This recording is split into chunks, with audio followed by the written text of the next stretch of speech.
بارش کی بوندوں کی گواہی۔ ایک دفعہ کا ذکر ہے کہ کہیں فوج کے دو سپاہی ڈیوٹی دے رہے تھے۔ ان دونوں کا بستی ایک ہی تھا اور دونوں کی آپس میں دوستی بھی تھا۔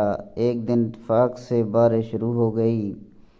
بارش بہت دیر تک ہوتی رہی۔ بارش کی وجہ سے دوسرے سپاہی اس دن ان کے پاس نہ آ سکے، جس کی وجہ سے رات کو صرف وہ دو ہی رات کو وہاں رہ گئے۔ اب آدھی رات ہو گئی اور دونوں میں آپس میں باتیں کر رہے تھے۔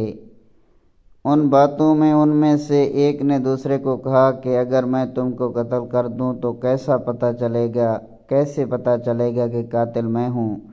جب سپاہی آئیں گے پوچھیں گے، میں کہوں کہ دہشت گردوں کی فیر سے شہید ہوا ہے میرا دوست۔ دوسرے نے اس سے کہا، اگر تم نے مجھے قتل کیا تو یاد رکھنا میرے قتل کی اگر کوئی گواہ نہ ہوا تب یہ بارش کی بوندیں گواہی دیں گی۔ اس طرح دونوں میں تکرار بڑھتی گئی اور نتیجہ یہ ہوا کہ اس نے اسے قتل کر دیا۔ اس کے بعد اس نے 3-4 فیر اور کر کے اس نے ویس بھیجی کہ ہم پر دہشت گردوں نے حملہ کر دیا۔ جب مدد کے لیے دوسرے سپاہی پہنچے تو اس نے رو رو کر کہا کہ میرے دوست کو دہشت گردوں نے شہید کر دیا۔ اس طرح اس کے قاتل دہشت گردوں کو قرار دیا۔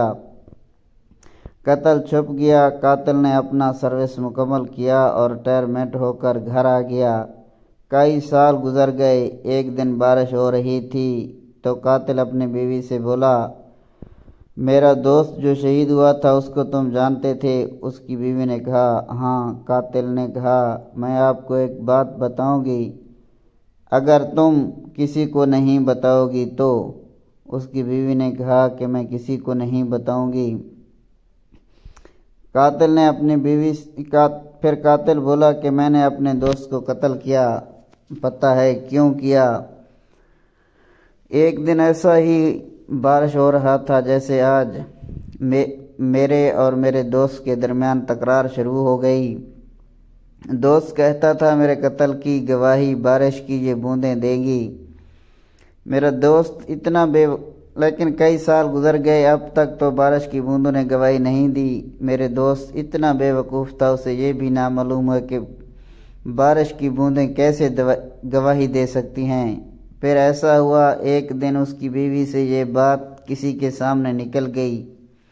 ایسا ہوتے ہوتے یہ بات مقتول کی بیوہ تک جا پہنچی۔ اس نے اس قاتل پر مقدمہ درج کر دیا۔ قاتل گرفتار ہو گیا اور اس نے اپنا جرم قبول کر لیا۔ اس طرح بارش کی بوندیں گواہی دینے میں کامیاب ہو گئی۔ یاد رکھو، جرم کبھی چھپتا نہیں۔ مجرم لاکھ نشان مٹائے مگر جرم کے نشان نہیں مٹتے۔